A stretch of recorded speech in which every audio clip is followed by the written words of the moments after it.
What if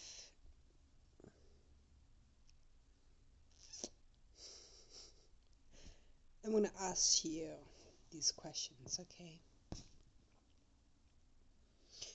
What if the ancestral healing is not that if you're born Tibetan this lifetime, that your ancestral lineage is not like all Tibetans? I hope that you know that we're on a cosmic journey, that the cosmos has a way of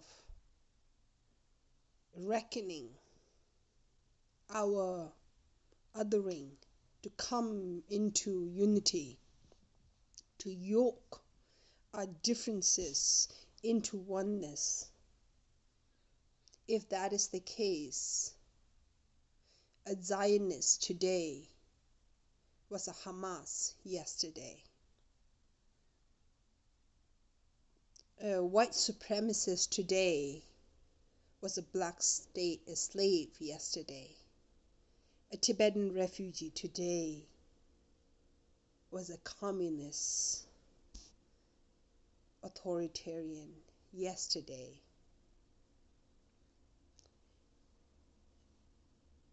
How do we bridge this? How do we know this to be true? We go into our body. We meet our othering.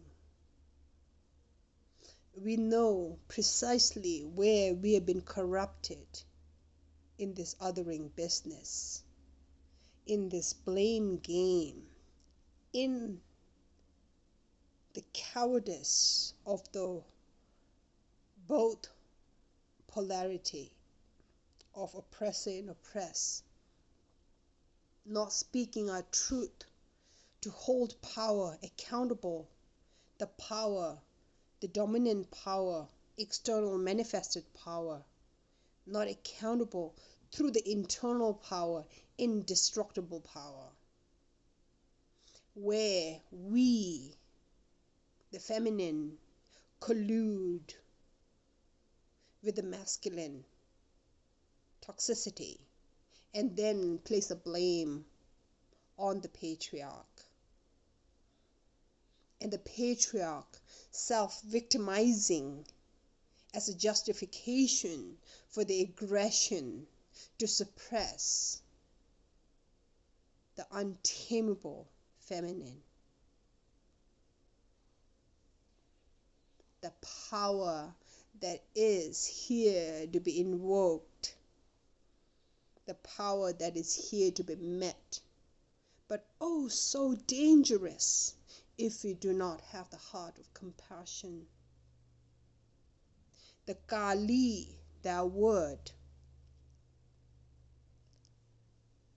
annihilate Shiva. What wakes her up to knowing that this is her other half, that this is the work of unity, not of dominion of the patriarch and the matriarch, but a conjoining of humility on both sides and leading ourselves in integrity, not as a way to point finger at others' discrepancy, but to point it backward into our own giving up of our own sovereignty and our power, of not doing what we know needs to be done to lubricate and use up and to invoke the aliveness that's available in this finite material body with an infinite, immaterial, indestructible consciousness of a sort, of the mind that has the capacity to know,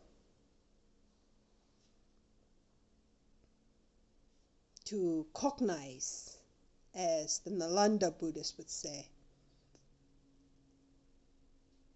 Clear and aware, not made out of all the stories that comes up, the adornments of the mind, the colors of the mind, the ragas, and the attachments, the beauty, and the aversion as well. So, in this time of deep remembering and simultaneous deep forgetfulness of certain populations, to contract even further into self-preservation, into seeking and placing refuge in a pro-death culture like individualistic capitalism, corruption and perversions, the upside down morality and ethics. But morality cannot be induced and enforced by external forces such as law, because integrity, morality, is an inside job of waking up to the truth of reality, to see, to know the consequences of our own intentions and actions. So in this time of deep transition, everyone is asked to live what your deepest truth, your deepest value, your deepest dreams and prayers. You are the manifest of your deepest prayers. When you abandon your own knowings, you abandon the whole world.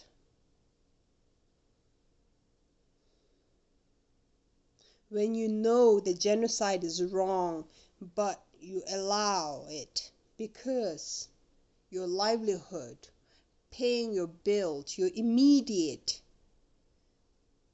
callings feels more important than the long-term game, the long-term vision, imagination of the kind of world you want for your future generations.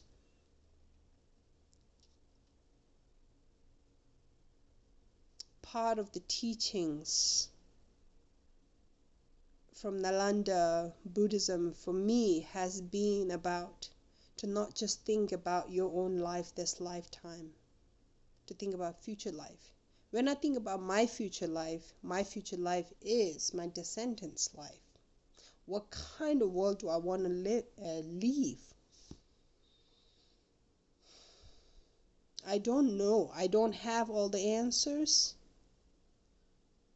But I have the answers for myself on how I show up every single moment in my single encounter.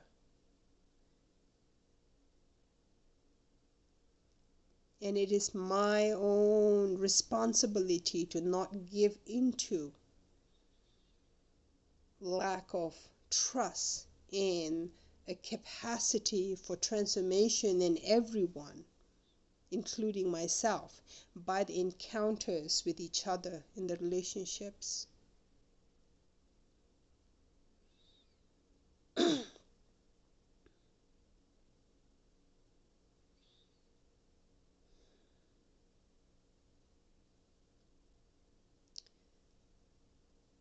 This preciousness to see and experience how much power we have, a power that is indestructible by propaganda, force, manipulation, violence, trickery, appeasement, right? There is a part of you that is incorruptible, that every day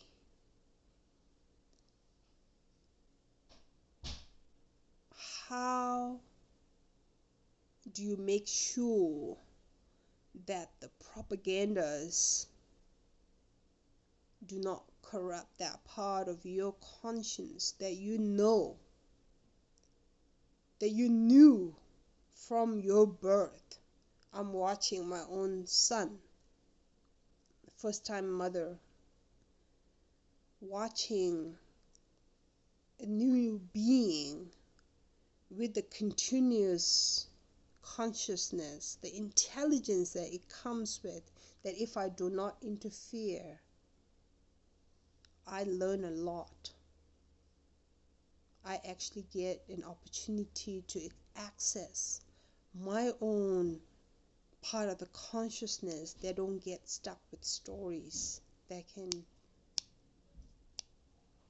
the only thing that keeps everything permanent is the mind, the memories, the stories, the concepts, the labels that we give it. And if you look at it from different lens, and if we burst that bubble, we see what is available to us in the spontaneous now, where we get to rewire our nervous system from going into a certain pattern of default flight, fight, freeze, fawn, and reclaim our own knowing. But that is not free of all our life experiences, rather a life experience that is weaved from the subjective, unique, momentary experiences, intersectional, identified, gender, race, class, status, nervous system orientation, education, all of these plethora of ways, the way this web is created. You can know those not as a way to bind you, but as a way to empathize, to connect, to relate, to learn, as a way to co-regulate the subjective realities of each being's, the common ground, right, that creates safety, that creates trust, that says you understand what I've been through, so you will not cause harm because you know how much it hurts. I don't know if this makes sense. I'm just making this video for a very particular audience. I do not need and want to appease everyone. This message is for very particular people. If you're here, you're here. If you're not, you're not. It's okay. Everything. We're perfectly placed wherever we're planted, and we bloom there and we flourish, right? We intersect, we cross, filter, and pollinate, and we become something that we were not, and we keep evolving in the relative realm. But at the core essence, we know what is always unchangeable. truth-telling is necessary. Truth-telling is necessary. The day we stop telling truth is where the justice tilts towards untruth. Compassion, necessary. When there is untruth, there is defensiveness to keep the untruth, and it will go into a dark place when you keep cornering it. So you need compassion to understand how that nervous system, that logic, that fear, that shadow works. So you need understanding, you need compassion. And that compassion piece comes not as a righteous superiority, but from connecting with our own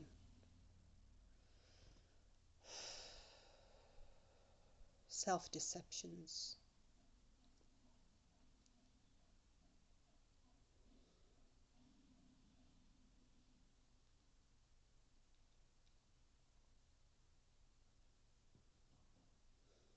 Right? Truth-telling, compassion, openness to accept the fact that whatever orientation they became with, this was born in Tibet, grew up as a refugee, and brought up in India, and moved to the United States, this turtle island. Orientation of each lenses. Less so you have of the orientation more narrow-minded and single-pointed, or single-minded, or single one perspective, single story perspective we tend to be, unless we're willing to be open-minded voluntarily to listen to various differing perspectives, with the willingness to be wrong, but with affinity to our own, to understand that we feel great pride in our own upbringing because they have allowed us to be here at this point. What a wonderful tradition that is, that allowed us to investigate and bring us here. So there's no doubt, but not certainty, but no fear to be wrong, because that's an allowance, a permission of the tradition to be wrong all the time. More wrong you are, better it is for you, because we grow, our bubbles get busted, right?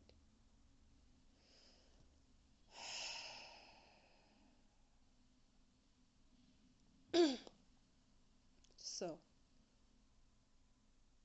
to bring in the tangent back,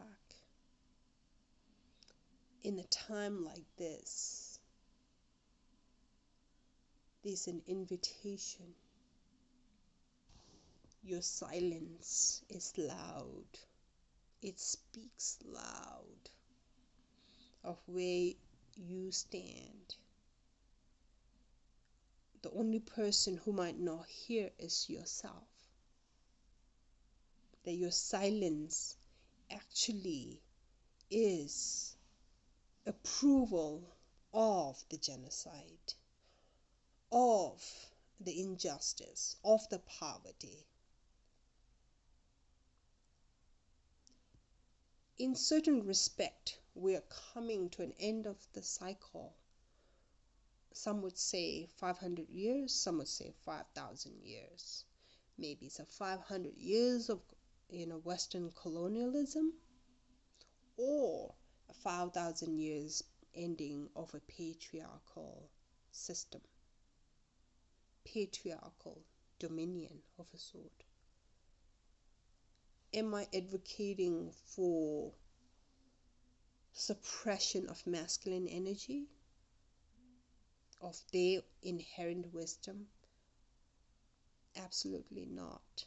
I am not advocating for feminism, uh, Western feminism that wants the same right as men to abuse and exploit and extract and be apathetic and justify and rationalize poverty and inequality and genocide and othering of the majority of the world. I'm not advocating for such feminism that projects a sweet, nice, sexy, performed, repressed, claustrophobic energy. At least to me, that might be my judgment, but that's the breath I get. Is I have to hold my breath. You cannot be yourself and speak your own mind in a place like this because you have much to lose. And not some, majority of the people in this world have lost a lot.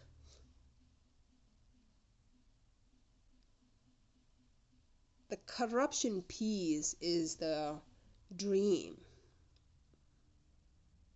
of American dream, an unsustainable dream that will require 4 or 5 of this earth to fulfill the so-called necessities of the privileged world that was birthed out of exploitations and abuse and colonization. So I'm asking myself, as a Tibetan person, as somebody whose country, whose nation is under current occupation by authoritarian, capitalistic, yet outwardly projected as communism, but the top people are playing capitalistic game.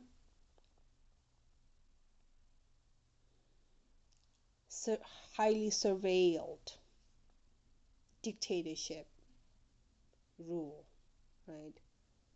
It's like take lots of lessons learned from America, how to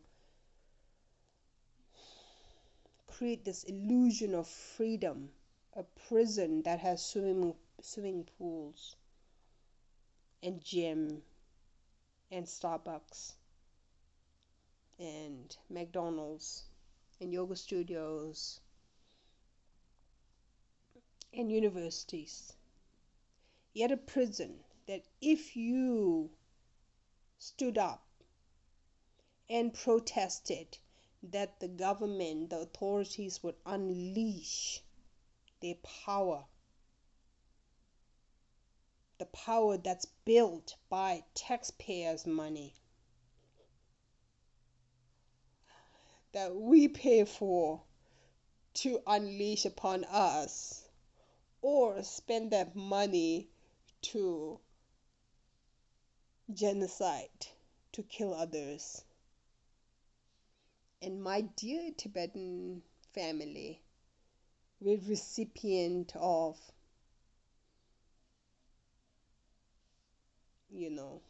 certain $1 million of foreign aid from US aid for the building up of the Tibetan diaspora that keeps us loyal to America,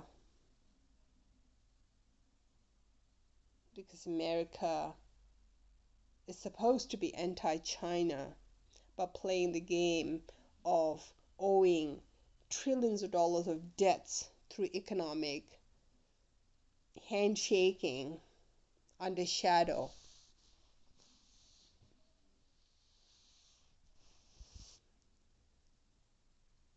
And in the politicking and economicking and all this game of so-called survival, we lose something that could, that has the potential to bring the balance back.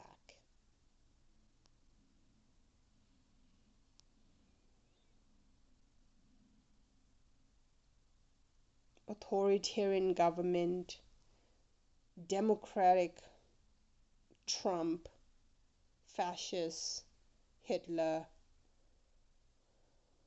socialist Marxist Stalin,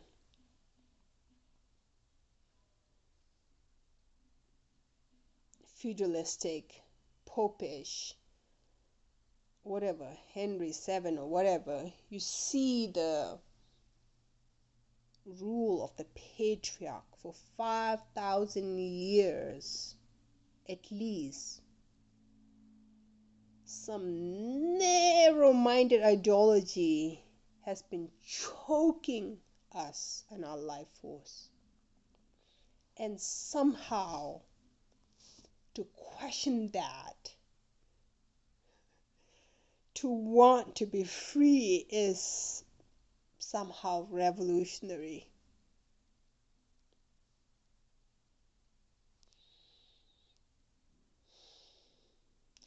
To suffer under patriarchy for 5,000 years in scarcity of imagination through the ways of capitalism and individualism. You see how anal retentive that is? Individualism, independent, arrogant, completely oblivious.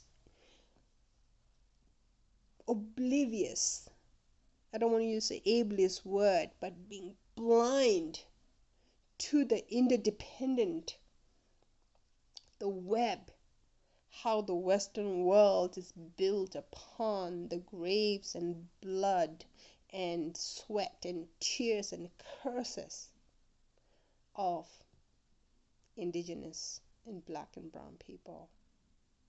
How the rampant addiction, the opiate addiction, the depression, the anxiety, the psychotic episodes, the escapism, the not enoughness that is birthed out of unreckoned, unmet, unfaced, unaccounted, unrepaired damages done, the karmic debts that are owed. We feel like we owe it to credit card companies, so we must pay to the credit cards company constantly. Otherwise, they're going to take our, house. What about the karmic debts that are owed that you're not paying, that is giving you the depression, the anxiety, the suicidal thoughts,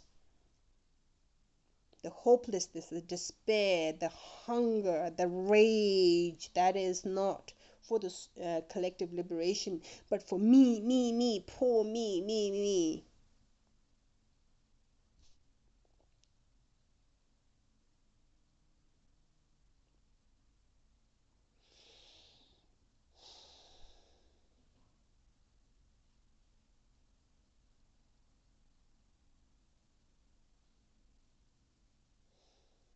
So, there's no savior outside. We ask, but what should I do? I feel so helpless. I don't know what to do. Government is so corrupted. Everybody is so corrupted. And then you get so bitter and angry and cynical. The way to turn this upside down into something that has actually like a juice and not so dry is to say, where am I colluding? Where am I complicit? Where have I internalized the values of capitalism, where my worthiness is directly connected, equal to my productivity to produce profit, to produce my wage, my salary.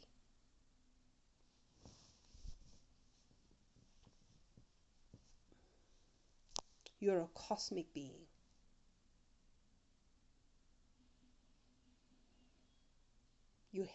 You, through all the cause and conditions, through all the lifetimes you've been, have happened to come on this earth as a 8 billion, one of the 8 billion human beings, and out of the many billions and trillions of sentient beings on this earth, and as part of more than trillion, gazillion, gram, Google number, or whatever of the cosmic beings. You're so inconsequential. Yet, look at you, the details that you're made of, how arrogant you are, how resistant you are, how you cannot be manipulated by shaming, guilting, begging, crying. You might try it for a little bit, you might try to be manipulated for a little bit, but you don't, you revert back to you. Unless truth dawns upon you, you will not change. And that truth, to get to that kind of a place where truth dawns upon you, takes great merit. And merit made out of your desire to be free, to be fearless, to be sovereign, to wake up, to see. And that entails honesty, truthfulness, courage. And none of these are easy. Oh, it's so high, trippy, oh, blissful. It's not. It is, what are you running away from? What are you hiding from? What are you scared of? Who is behind the curtain? Somebody said Wizard of Oz. I've never seen it, but they say, like, they give you the fear of, like, there's something behind the curtain. Be willing to take the band-aid off and look at the wound, because it's not a wound from outside. It's an internal injury of self-betrayal, self-abandonment, not taking responsibility to listen to what we know. Love is not manipulative. Love is not claustrophobic.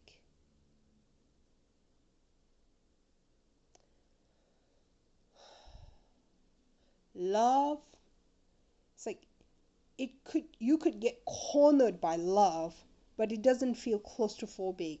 It feels like, oh my God, I feel so cornered. I'm going to become a gooey, nothingness, and I'm going to be transformed by it. Not like, I'm choking, I don't know where to go, like, should I kill myself? I'm so bad, I'm horrible, I'm worthless, I'm a failure, I suck. Like, it doesn't go like that. It's totally different energy, and you have to know love's invitation. Love's invitation is not reaffirming your fear. Love's invitation is in the unknown.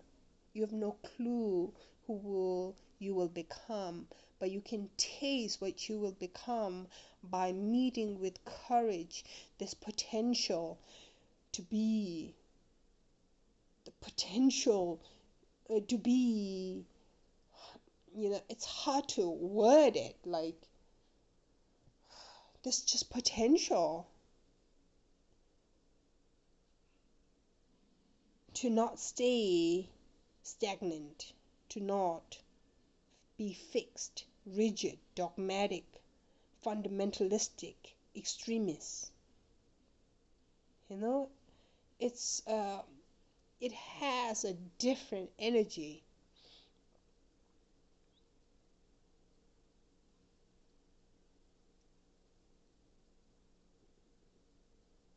Is it is it easy? Of course not.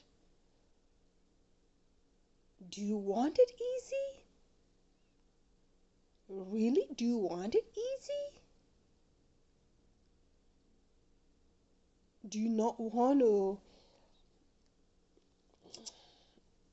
get the juice of the squeeze that comes out of not being easy, of being massaged, of being contracting and expanding, and of being like, you know, fermented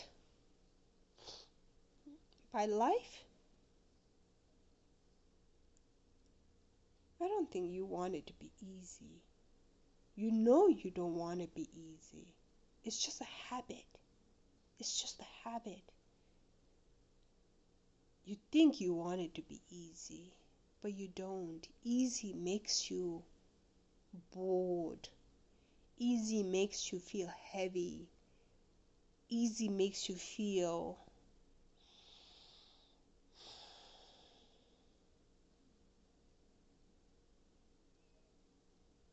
complacent,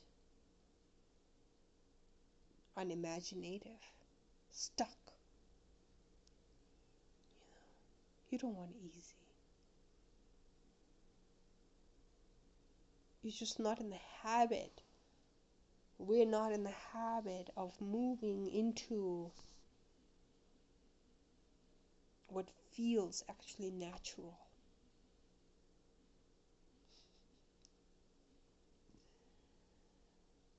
You know, the invitation of a child, my son, my precious gem. Invitation to me is play with me. All the time, play with me. I'm an adult.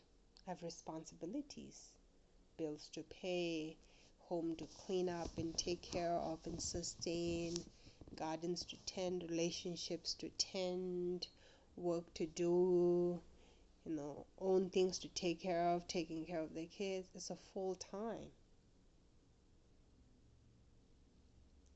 And we can get too serious about it and get caught up and make that becomes the whole thing. A concrete jungle building. And the child's invitation is play, rejoice. None of that is important if you can't have that. And as an adult, to be challenged to integrate both of these, to bring the playfulness in life, whatever that is. And it's so much lighter to be able to let go, not like let go voluntarily, to be able to respond to the invitation to let go of all the preconceived story, the memories of what we made up about that, and to respond to this moment spontaneously and disrupt the pattern of the past and start something new.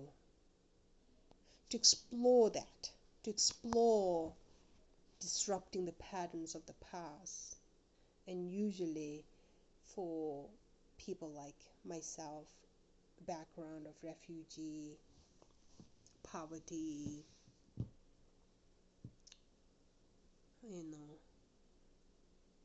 abandonment and neglect and abuse. In the moment to, yes, all of that's there, and that gives birth to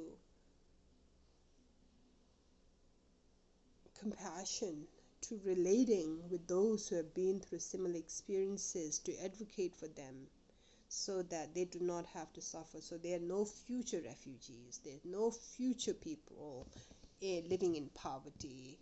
And so there are no human beings or sentient beings left in neglect and abuse and abandonment, right? The invitation, the lesson is like advocate for that, move towards, all the advocacy, the work is towards that. Once that becomes an integrated, I don't need to get stuck there. I could just respond to the invitation of the playfulness that's here in the midst of everything that's happening. There's still daffodils blooming in the garden. My kid is dancing. The birds are still singing. The strawberries are coming out. My stomach is hungry. It is just so much invitation that happens. And to respond to all of those in a way that's not burdened with like, this is the world that I'm living in and there's no hope and everything is on me. And I was in that place for decades.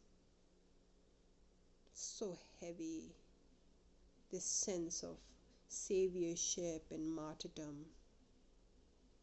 The feeling like everything is on my shoulder, that others are not seeing what I'm seeing, and they are stupid for not seeing what I'm seeing, and they're not whatever, like they're so, I probably still have a little bit of that left.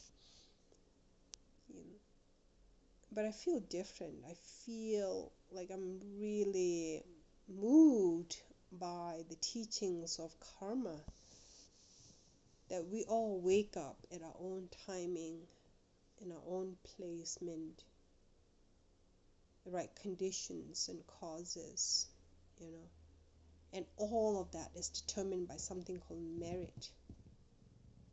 I think the merit that caused privileged people to have certain privileges, right, at the moment, we say it's an unearned privileges.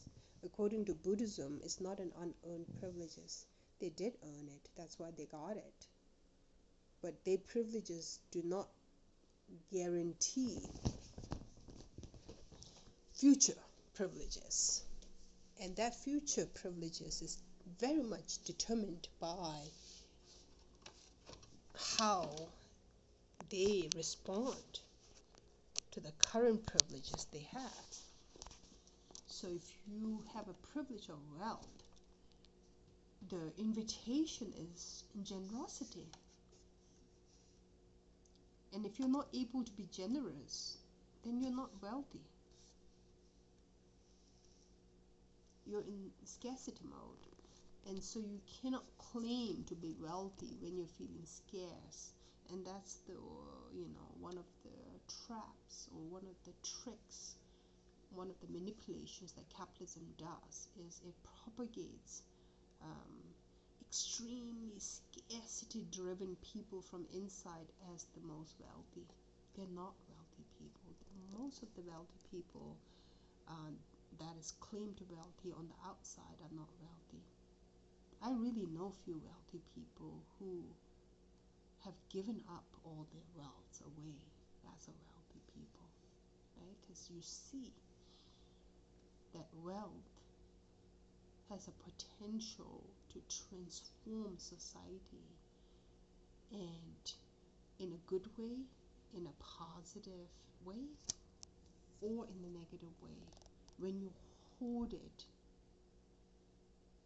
that's when it becomes a scarcity-driven world. When you are generous with it, it becomes an abundant-driven world. So there's a great responsibility that comes with when you incur the karma of having enough privileges of whatever wealth you have. Some people have material wealth. Others have health. Others have wisdom. Others have their social, right, emotional, spiritual, all sorts of different worlds that we have. And so to know of all the five fingers of the world, I suppose,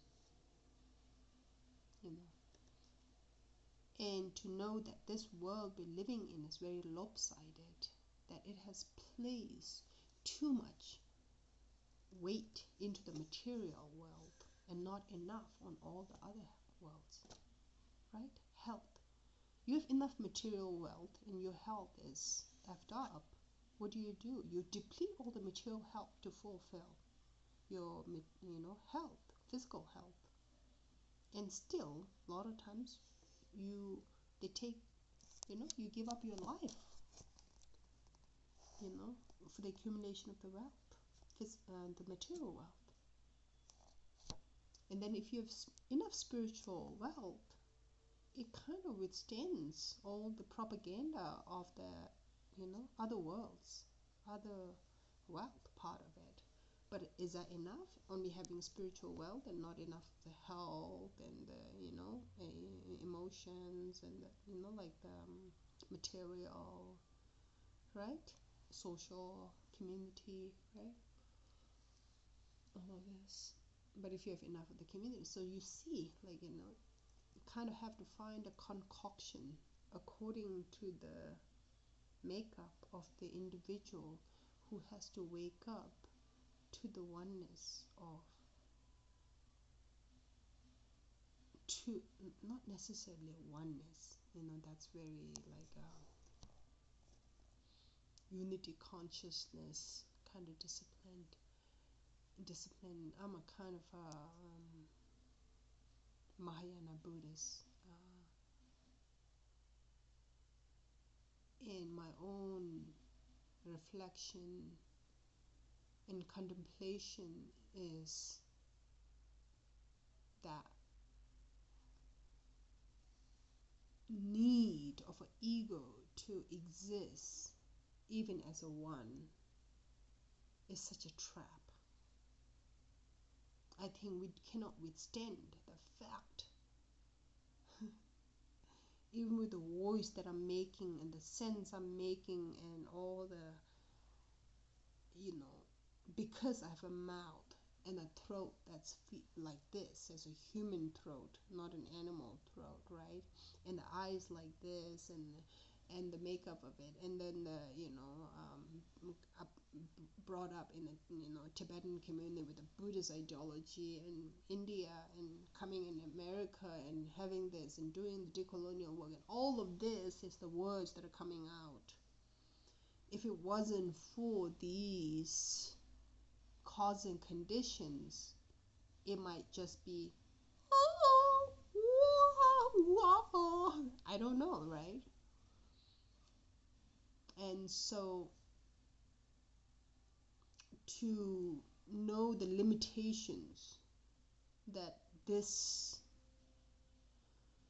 oneness, or whatever we're saying, becomes a multiplicity because of the avenues through which this energy is coming out and projected out, right? But that source energy, that is the mind energy, the consciousness, the alaya vijnaya,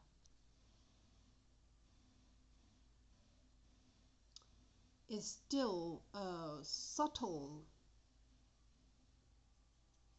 doesn't have the organic material manifestation, yet it is an imprint of all that has been. It's an imprint, right? And what's beyond that imprint? What's beyond that oneness? Mathematician, I would think, would say that the first number is not necessarily 1, but rather a 0. And if the mathematician is a philosopher, they would say that 0 is what allows for the birth of all others. If you were not empty of identification, nothing would birth. If you were already one, you cannot be two or three or anything, because you're one. You're a narcissist. You're an ego, right? And that's the problem we're having. Everybody's stuck in that.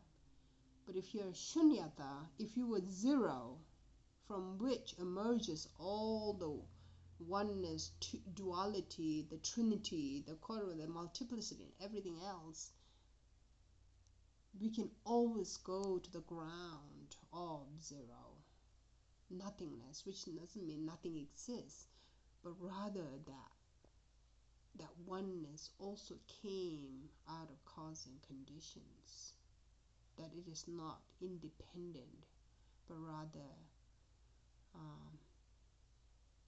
it is a makeup of cause and conditions, that there is nothing other than subjectivity, and that's the objectivity of the object, is that it doesn't have an inherent objectivity. And it gives me great space and relaxation to know that, there are no objective truths. Like objective truth is, we must honor everybody's subjective reality, and we must learn to be skillful in every situation, and in every situation where we're not skillful will have consequences that is detrimental to the society. And that does not mean that you have to be perfect, or you have to, not, perfect, like not make mistakes or anything. It is that we inherently, the way we are, we've gone through a lot, eons of times of being a cosmic being, going through this journey, accumulated a lot of concept, gone through a lot of trauma, shape-shifted a lot from animal realms into human realms and demigod realms and heavenly realms and underground realms, and all of this recycling, rehashing all of this until we remember who we are to each other and ourselves. We'll keep doing this. So we've been through a lot of trauma and forgetfulness. And unless we do the reclamation work of remembering all of this, we will hurt each other. We're never going to be perfect, right? And so if that is the case, then what is necessary is grace, right? It's not forgiveness, it's grace, it's patience, it's humility, it's compassion,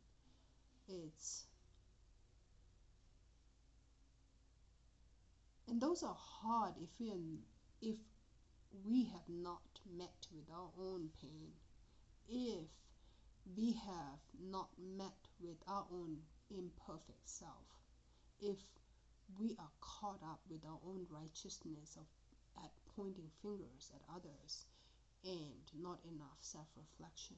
And I don't even mean like point fingers at yourself. You don't have to point fingers. We always do that already. Reflect now. Reflect what this pointing finger at yourself and pointing finger at others have done. Has that worked? Has that benefited anybody? Has that transformed anything? Has that, has that given birth to the result that you want? Has being right brought you belonging and love and freedom?